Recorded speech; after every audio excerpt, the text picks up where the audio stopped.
Dreaming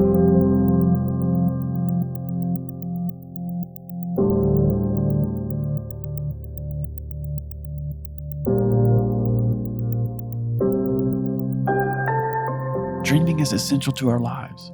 Without a dream, like your life or my life, it can be really rudderless, like a boat that just gets sort of blown around by wind and waves. It's unable to set a direction. Well, without a dream, we get swallowed by the immediate. Right now, we just don't have much margin for dreaming because we're just so swamped with everything that quote unquote needs to be done right now.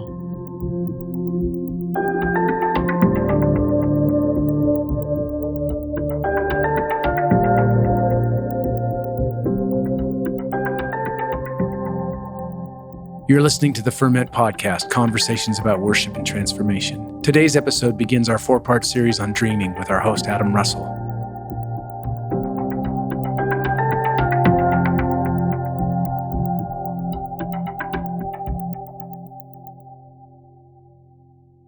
Hi everyone, this is Melissa Keller, Events Director for Vineyard Worship. I wanted to take a minute to invite you to our upcoming Worship Leaders Retreat in Cannon Beach, Oregon, February 19th through the 22nd. This retreat is for anyone who is involved in worship ministry. Join us for a time of rest and encouragement with extended times of worship and personal ministry on the beautiful Oregon coast. If you've never been to one of our retreats, use the promo code FERMENT and get 30% off your registration. For more information, visit our website at vineyardworship.com/events. Hope to see you there. What up, everybody? My name is Adam Russell, and you are listening to the Ferment Podcast. And I just want to say that today's edition of the podcast is a little bit different than the other stuff we've been doing here on the Ferment, and that's because this is a special edition. Somebody say special edition. That's right. You're in your car and you're talking with me. All right. Hey, this is what we're doing. This is going to be a 4-part series on dreaming. This is something that's been stirring in me, and if you know me at all, you know part of my, I guess you could say, life message is it's in the realm of dreaming, inspiring people to dream, hopefully giving people the feeling that they can dream. And I guess that's what I want to talk about here up front. I'm not just talking about like falling asleep and having a dream in the middle of the night. Instead, what I mean is having some sort of like vision for your life, you know? I guess one way we could say this would be letting a certain part of your brain or heart sleep so that another part could wake up and speak its voice. In fact, I think that's something that sort of happens to us when we go to sleep at night. It's like that part of our conscious mind that is sort of like running everything day to day, and that part of our heart that is sort of leading and is really responsible and all those sorts of things. It's funny, it goes to sleep, and then all of a sudden we become vulnerable to these other parts of our consciousness and these other parts of our heart. I would even say these other parts of God. Like, this is one of the reasons that God speaks to us in the middle of the night, right? Because it's when we're most vulnerable to Him. Some of us have our defenses so up during the day that God has to speak to us in dreams in the middle of the night. And so I guess I could say here on the front end that being a dreamer, in at least the sense that we're going to explore it for the next few weeks, it means letting a certain part of who you are sleep, or letting a certain part of who you are rest, so this other part could wake up and speak to us. Letting that ultra responsible part of you just take a break. That's what I mean, you know? So that this other part of you could just have access to your imagination. And so that's what I want to talk to you. I want to talk to you about dreaming. I guess the first thing I want to say in this episode, or maybe it's the second thing I want to say. The second thing maybe I want to say here is that dreaming is essential to our lives. Dreaming is essential to our lives. Without a dream, like your life or my life, it can be really rudderless, like a boat that just gets sort of blown around by wind and waves. It's unable to set a direction, you know? Well, without a dream, we get swallowed by the immediate. And some of you know what I'm talking about here. Right now, we just don't have much margin for dreaming because we're just so swamped with everything that quote unquote needs to be done right now. But giving ourselves permission to dream allows us to take space and maybe set some important things aside so we can attend to something that's more important. And then finally, Without a dream, we become vulnerable to outside influences that may not have our best futures in mind. I guess what I mean by that is, like, if you don't have a dream for your life, or if there's not a dream that's sort of taking up some of that creative imagination in your life, then we become vulnerable to maybe someone else's dream, or maybe a company's dream, or just some outside influences. And you know what? Those other things could be very good. I'm not even saying they're bad. I'm just saying that there might be something in you that if you're not seeing it, if you're not attending to it, it can lie dormant. And in that dormant place, all of a sudden, we're just sort of like rudderless. Again, like I said a few moments ago, we're just rudderless to, gosh, this other force or this other influence that's out there, and it might not allow us to reach our best future, you know? Okay, here's what I want to do next. I want to really quickly just talk to us about some things that maybe keep us from dreaming. Maybe a few things here that just keep us from being able to enter in. The first thing I want to say is some of us just don't feel like we're allowed. And I know that sounds really weird, but I actually encounter this all the time. I've been in ministry at the church here for like 20 years, and this is one of the most common things that I've noticed in people who don't have a dream for their life is they somehow feel disempowered, or they feel like they're not allowed. Sometimes we're so overwhelmed with, I guess you could say, false humility, that we just feel disallowed from imagining our own personal flourishing or our own personal desires. You know, we just feel like, well, that's not the spiritual thing to do. We feel like that's not really the humble goal of the spiritual life or the Christian life. And so we just feel disallowed. Or you know, even more specifically, we feel like, you know, maybe leaning into that is not what God wants. And maybe we'll come back to that later in this episode or another one. But generally speaking, some of us just don't feel allowed. The second thing that keeps us from dreaming, that'd be past disappointment. And my goodness, this is a big one. You know, if you're going to be a dreamer, you're also going to have to work through past disappointment. And why is that? Well, because life is really complicated. Newsflash, life is complicated.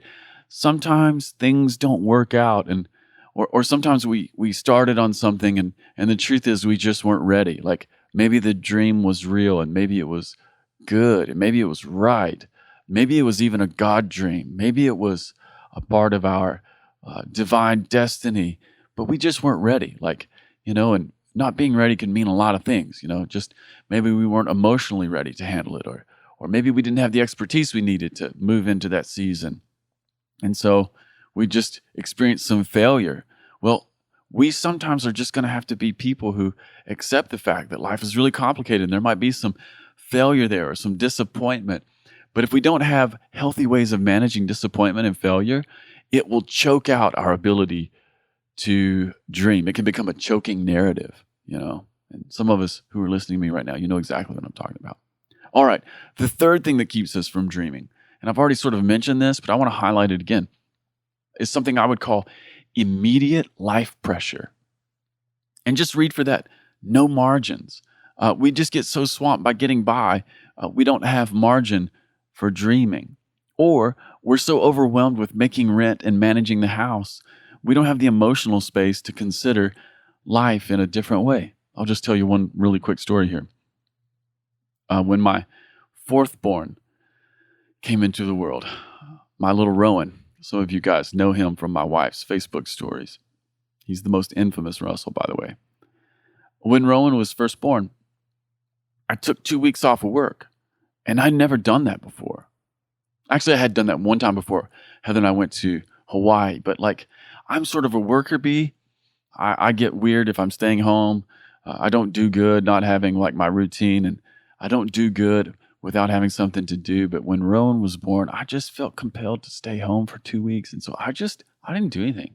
I didn't go to the church. I didn't work on stuff. I didn't return emails. I was just home with my new little son, and he was born in May and the weather was great. So I just remember when he was born, I sat on the front porch and basically I just held him for 2 weeks. I just sat on the front porch with the dog at my feet and Rowan in my arms, and And I wasn't trying to do anything. I wasn't trying to change my life. I wasn't trying to do any of those things. I was just enjoying the new space, you know.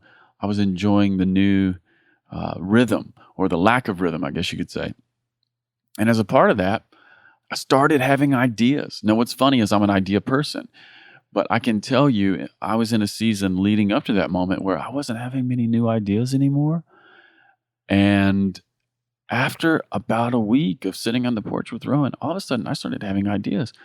And in the course of 2 weeks of being home and kind of experiencing a new rhythm and enjoying new margin, I had 4 business ideas that I'd never thought of before. And again, I'm a pastor. I'm not a business person per se. My wife and I, we own a couple businesses, but it's not the main thing we do. But I do enjoy thinking about those things. Anyway, I had 4 business ideas.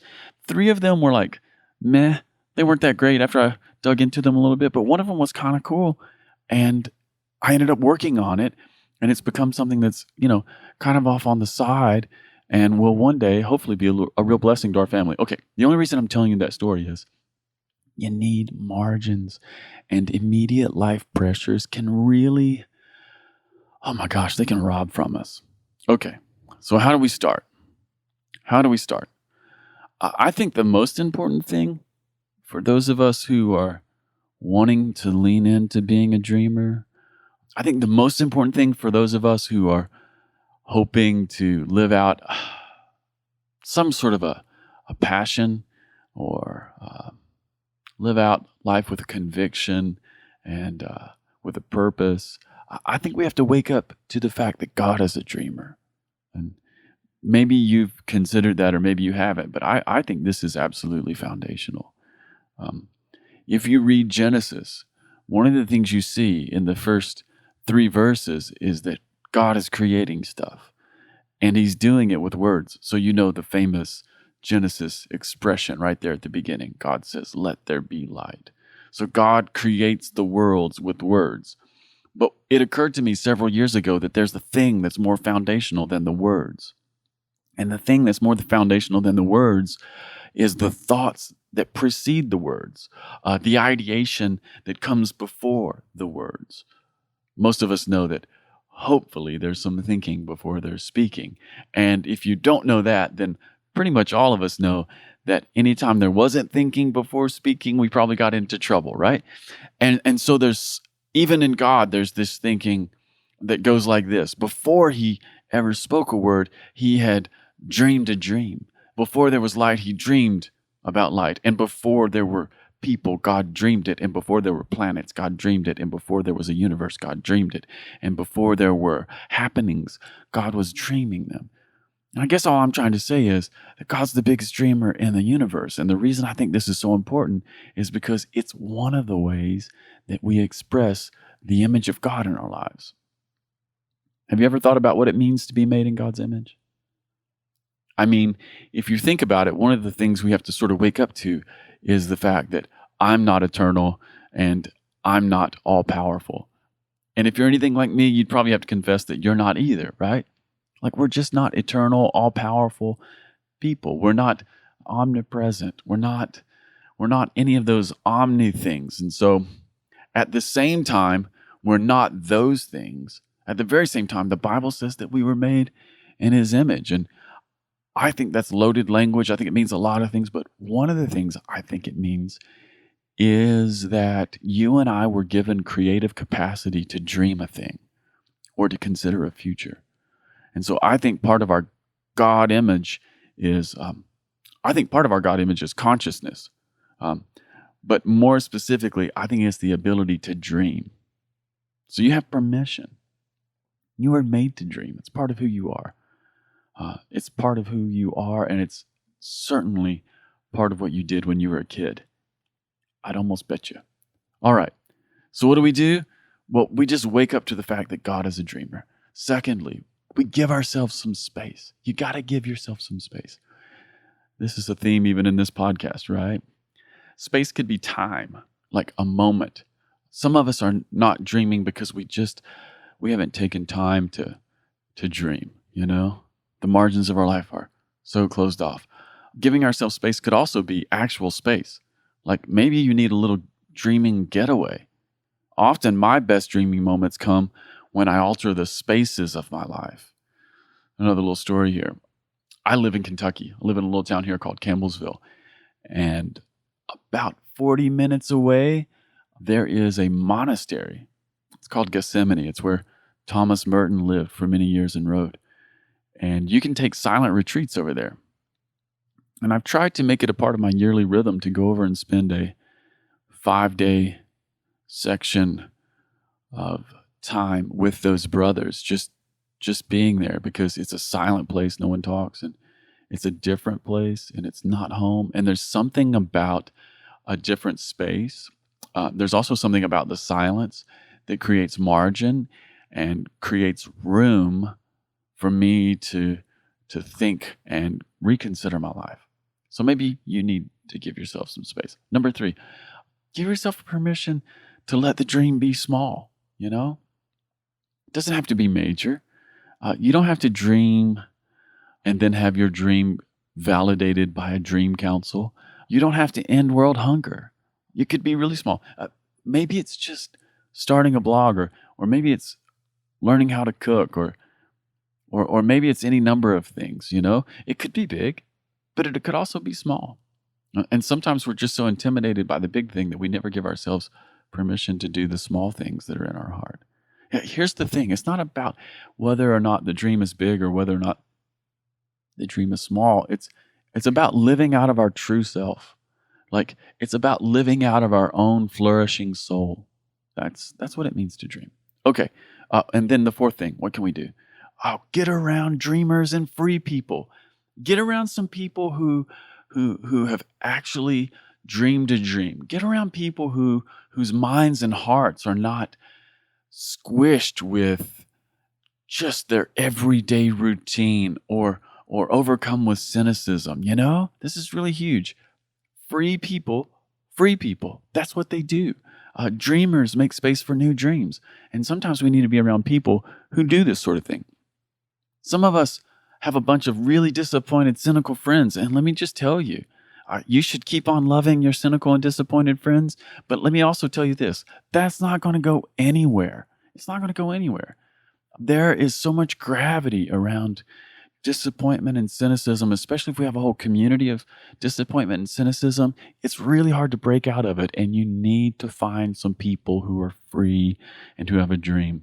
So find a free dreamer and, take them out to lunch, buy them coffee, spend some time with them. Soak up their freedom, I guess you could say. I'll tell you another story. My first 2 bosses were insane dreamers. They were always thinking of the next things. I worked at 2 landscape companies. One when I was 14 until I was like 20.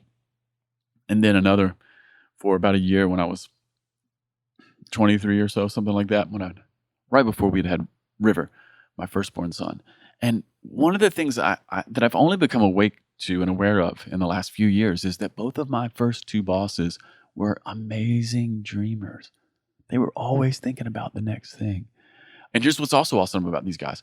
They were not like super strategic people, It wasn't just that they were these really purposeful living people who had perfect day planners and were always on schedule.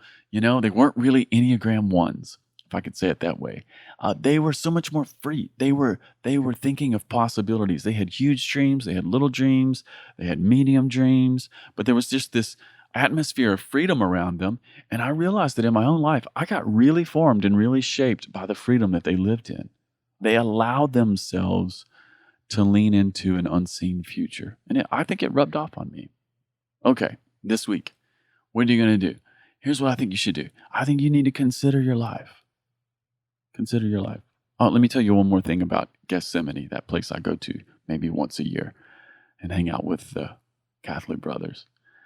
When you go to stay there, there's a tiny little desk in the room and it has a card on it. And the card says, consider your life. That's really great advice. So what are you going to do this week? Hey, why not get a little space and consider your life? Here's what I mean by consider your life. Consider the one that's inside you but hasn't been realized yet. Not just the life you have. You should totally consider that as well. But you should give yourself permission to muse upon the thing that's inside you but hasn't been realized yet. What your life is now doesn't have to be what your life is in 5 years. You should pray. You should ask God for help. He's the ultimate dreamer. He dreamed of you before you ever got here. And he can help you have a dream as well. You can set your face to the future as though there's goodness there. That'd be a good thing to do this week. Set yourself facing the future, knowing that there's goodness there. Because the truth is, there is goodness there. Okay, this week, get a little space, pray a little bit, consider the future, consider your life, and lean into the thing that you know is already inside you. All right, peace.